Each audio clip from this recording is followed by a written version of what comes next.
Let's get into the nitty-gritties of our feature match for this past weekend. That was Zanaco taking on the Gambia Defense Forces. Muhammad Fati and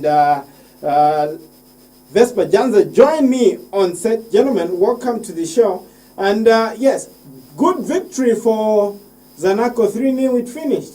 Yeah, it's good. It's good for Zambia.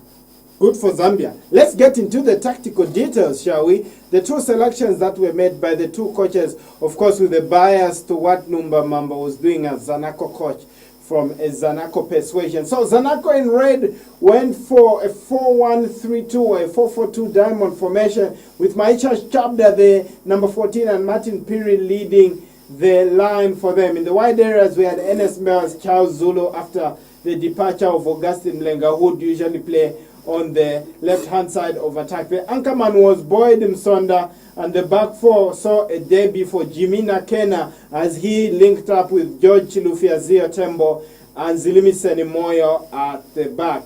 And for the Gambia Defense Armed Forces, they actually went for a 3-4-3 formation with three strikers, two strikers actually, and one playing in the hole, and two central midfielders with one playing as a defensive midfielder. Let's get into those nitty-gritties.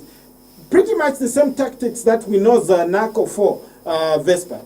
Yeah, Zite, if you've seen of late, Zanaco is using the same system, I think, which they feel they are comfortable with. And if you look at the way they played the first game, you could see the way they were trying to organize themselves, even from defense and the midfield into attack. You can see that I think they are trying to maybe get used to the same system.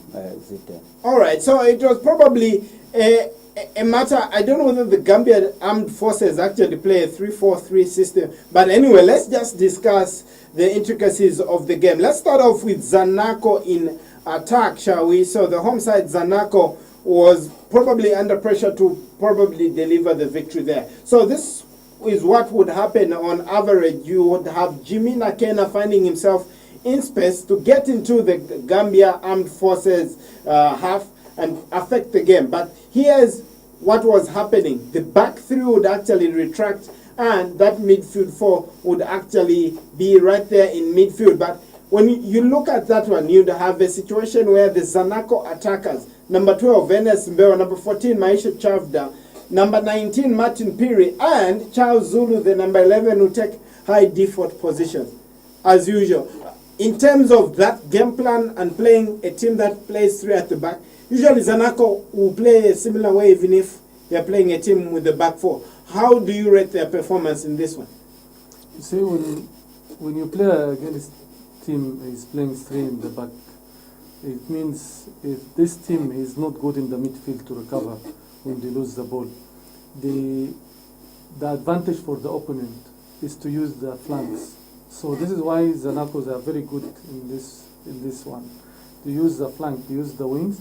They're very fast, took the ball all the way on the line. So this is give time now to the two strikers to enter the 18 area, waiting for the cross, plus the attacking midfield behind them, so it create triangle inside the 18 area, plus the defensive midfield come outside the box, to give them good cover. When the ball drop inside the box, at least three already inside the box, number 4 comes from the other flank, from the other wing. So it's put more pressure on the opponent, so it's more advantage for them to score. But again, probably, Zanaco's tactics are predicated on basically winning the second ball. And Rusike was the man who was playing in that role where he was supposed to collect the second ball. And yes, it was a challenging day at the office, but generally, when you look at the first half in particular, Zanaco only got one goal. And again, it was from a corner. Zio Tembo is, in fact, the go-to goals. Zio Tembo scoring that one, and then Martin Piri later on towards the death of the half. How do you think Zanaco performed from their attacking point of view? Yeah, if looking at the way the new players came in, and you could see even the way it started, 10 minutes, you saw the way he was like he's not comfortable with the ball. But slowly he started coming into the game. Yeah, of course, sometimes it's difficulty into a team. You join not knowing how your colleagues are and how they behave. But if you look at Zanaco, for the first time, I think I've seen some players enjoying their first games. And if you look at Martin, who even had goals, I think it has also made him to feel that he is not a new player, Zite, but he has been there at Zanaco for a longer period, which at least if you've seen the way they are also trying to get used with their system. I think coming in as some of the new players, it has also helped the Zanaco team. All right, so fits like a glove. The new players were able to actually perform as the doctor ordered. That's number. Let's have a look at Zanaco's transition attack and just begin to dissect the conversation from there, because Zanaco Football Club, again, found themselves in this situation, is that the Gambia Defense Forces had a problem actually forming lines of pass in midfield because it was overly congested. And once they get the ball, they'll try to hook forward and Zanaco would win the second ball. But let me just turn your attention to what is happening in the Zanaco half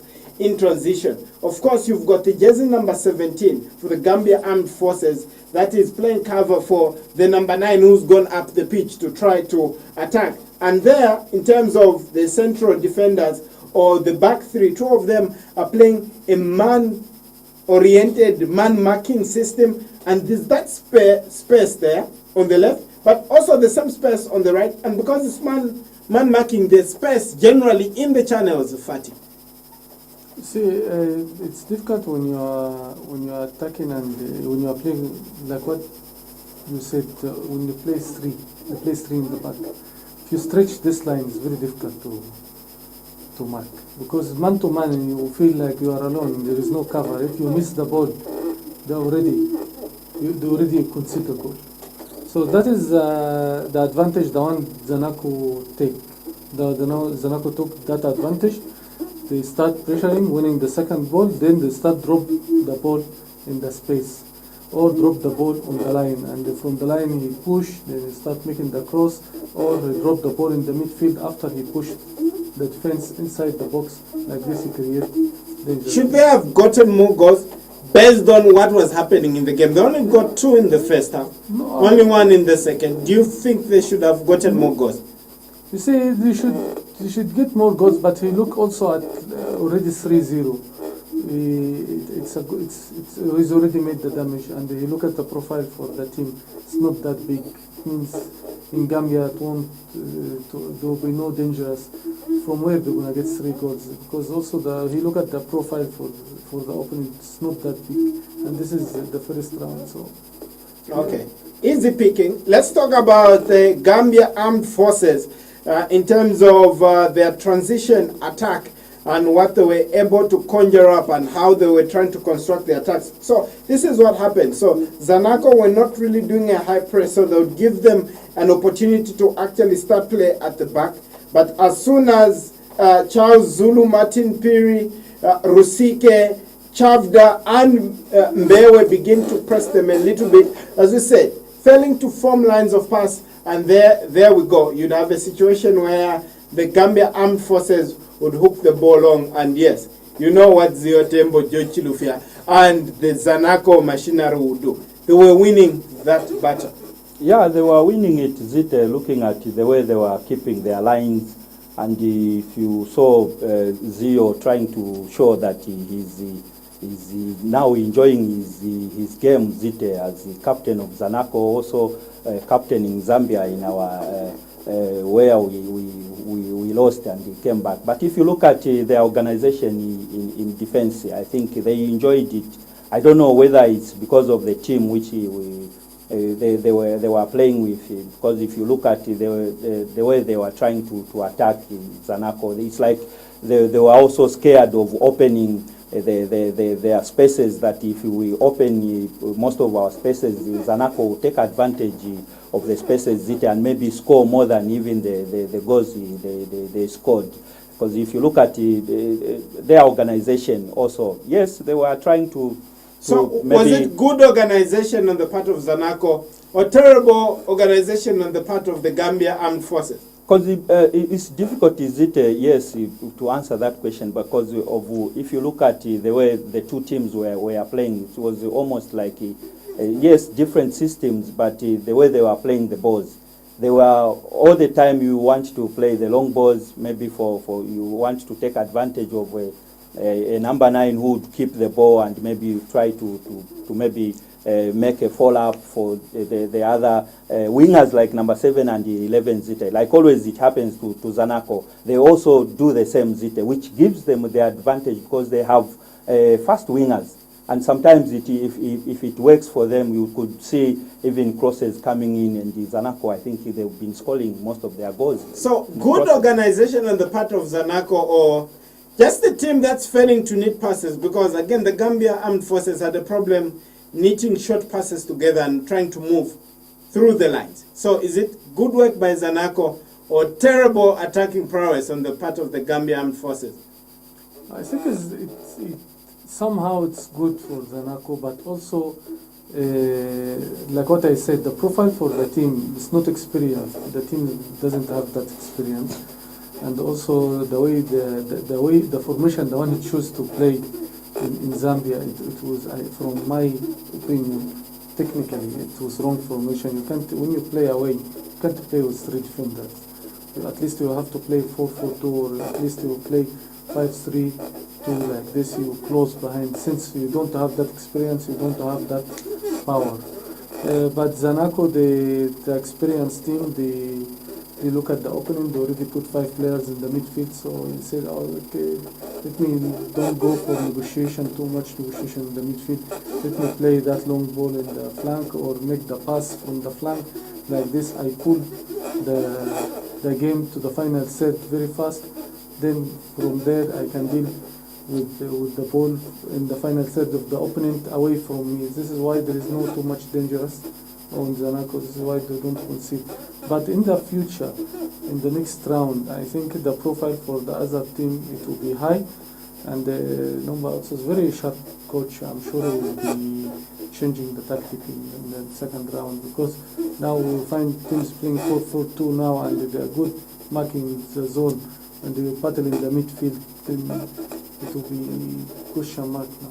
All right, crucial. Let's talk about some of the challenges that Zanaco faced, because they actually needed to labor to get that 3-0 victory over the Gambia Armed Forces. Let's have a look at the effects of the Gambia Armed Forces man-oriented press, because that's what they were doing essentially. And it comes to picking up men. So when Zanaco gets into midfield, okay, you'd have, for example, Zilimi Senemoyo, the shirt number 15, with the ball inside the Gambia Armed Forces half. But that 1v1 with the central strikers continues. The wing back has dropped to pick up Enes Mbewe, and the same can be said about Charles Zulu. And right there, the only option for Zilimi Senemoyo right there, Muhammad, is to hook the ball and actually try to see if he can get Maisha Chavda or Martin Piri to actually get on the end of such a cross and possibly get a goal. Could this explain why, okay, first goal from a corner, the other one, they had to get very deep into the Gambia Armed Forces half, and you had a good cross by Charles Zulu and a good connection header by Martin Piri? Like what I told you, the way you put it, it's they're making man-to-man. They're very good in man-to-man, but also the experience is not there.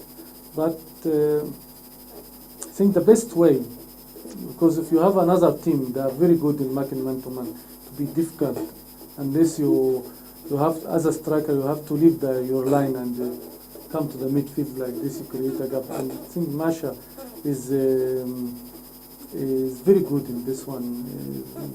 He's a mobile player, also he's a top man, but he always drop in the midfield to create room for the other strikers behind him, and but it is good for Zanaco. It's also notice, and I'm sure Nomba he took notice about it, and next game to improve in that point. Winning the game, it's good.